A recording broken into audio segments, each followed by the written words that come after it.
Bien le bonjour tout le monde, j'espère que vous allez bien. Je suis content de vous retrouver. Dernière vidéo avant le week-end. Et nous allons voir si potentiellement le Shiba, ça peut devenir une valeur refuge, comme c'est le cas selon moi sur d'autres crypto-monnaies, comme par exemple le Bitcoin, l'Ethereum, le Cardano, où il y a effectivement un gros potentiel d'évolution.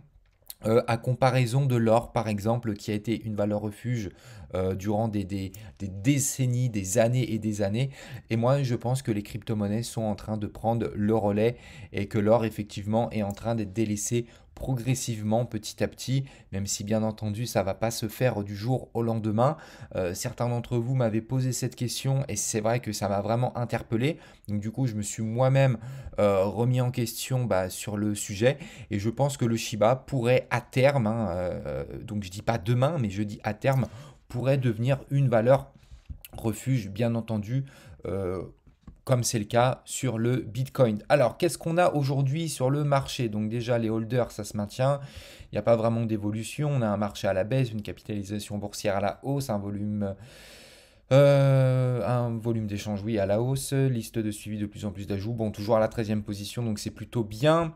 Point de vue analyse technique, on avait déjà fait le tour dans la dernière vidéo, donc c'est plutôt pas mal. Aujourd'hui, j'ai vu que récemment, le Shiba se lance dans la métaverse, donc ça c'est super intéressant parce que oui, il y a un énorme potentiel dans la métaverse. Et on verra ça dans de prochaines vidéos. Si ça vous intéresse que je parle un petit peu de métaverse ou de NFT, ou que j'échange sur d'autres crypto-monnaies, par exemple comme le Bitcoin, n'hésitez pas à me le faire savoir dans les commentaires.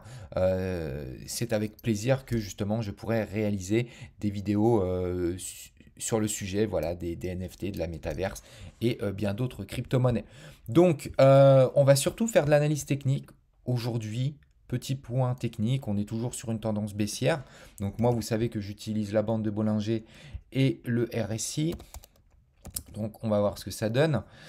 On avait eu un léger rebond, souvenez-vous, voilà, c'est good. Donc on avait eu un léger rebond avec Kraken et finalement on est allé chercher les 3000 et ça a rebondi sur les 3000 et là ça fait une semaine depuis le début de la semaine que ça range tranquillement.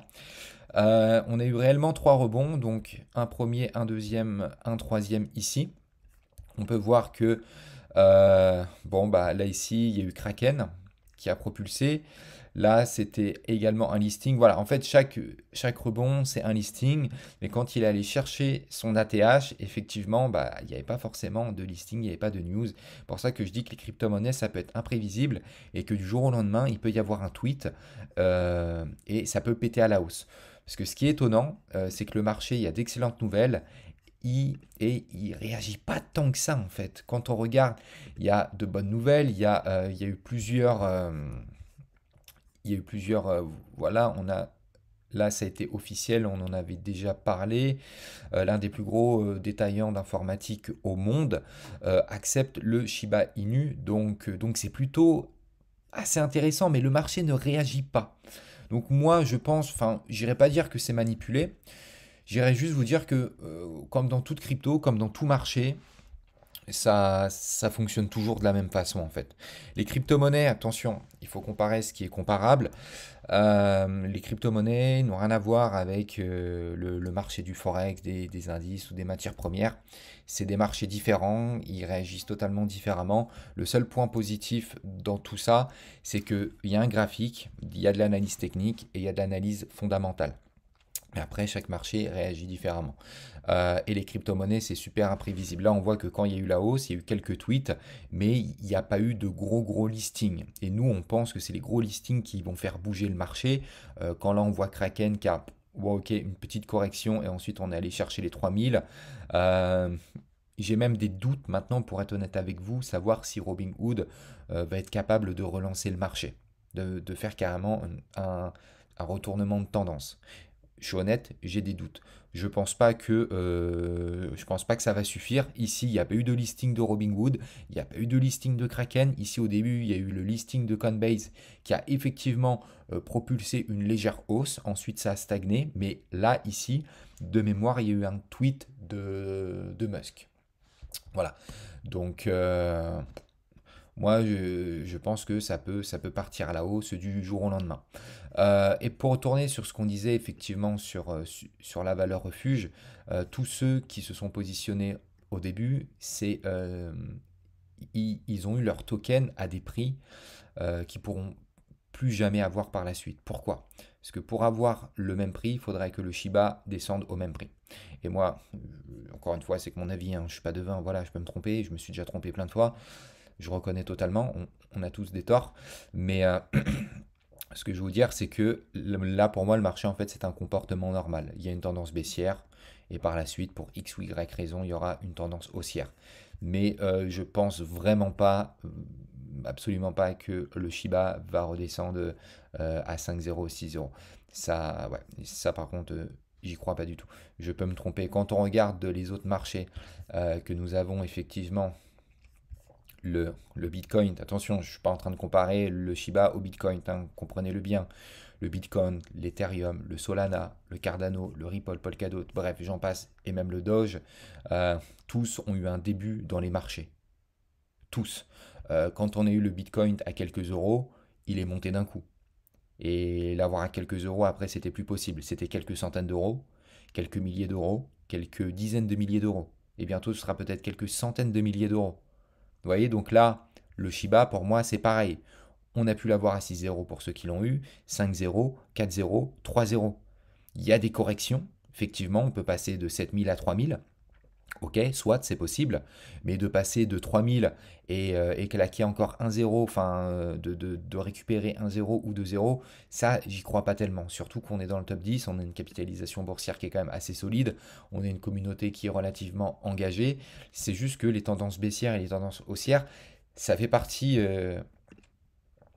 des marchés en fait. C'est totalement normal. Quand on regarde le Bitcoin, voilà, quand on l'a eu à 500 euros, c'était terminé. Il est plus redescendu, il est plus jamais redescendu à 500 euros. Enfin, vous voyez ce que je veux dire? C'est qu'il était dans sa lancée, donc on a pu l'avoir à 100 euros, ok, 85 euros, mais ensuite ça monte progressivement. Et malgré cette hausse, il y a quoi? Il y a tendance haussière, tendance baissière. Pour moi, le Bitcoin, que vous soyez d'accord ou pas avec moi, et je le dis, parce que ça fait pas des dizaines d'années, mais ça fait plusieurs années que j'étudie le cours du Bitcoin, et pour moi, c'est une valeur refuge. Ça fait que de monter. C'est exactement comme le marché de l'or. Le marché de l'or, bon, bah, il monte, il descend, le marché de l'or. Et là, au vu du facteur multiplicateur, c'est plus rentable d'investir dans du Bitcoin ou d'autres crypto-monnaies que d'investir dans l'or. Que l'or qui est soi-disant effectivement une valeur refuge. Vous voyez ce que je veux dire? Enfin, soi-disant, c'est une valeur refuge. Le Bitcoin, c'est soi-disant une valeur refuge. Mais pour moi, ça l'est. Voilà. Après, que vous soyez ou pas d'accord avec moi, justement, vous pouvez me dire dans les commentaires. Et c'est avec plaisir qu'on pourra échanger sur le sujet. L'Ethereum, c'est pareil. Solana, c'est pareil. Cardano, c'est pareil. Ça va évoluer dans le temps. Ça va évoluer. Ça va être solide. Ça se concrétise progressivement, petit à petit. Le Bitcoin, il s'est concrétisé sur plusieurs années.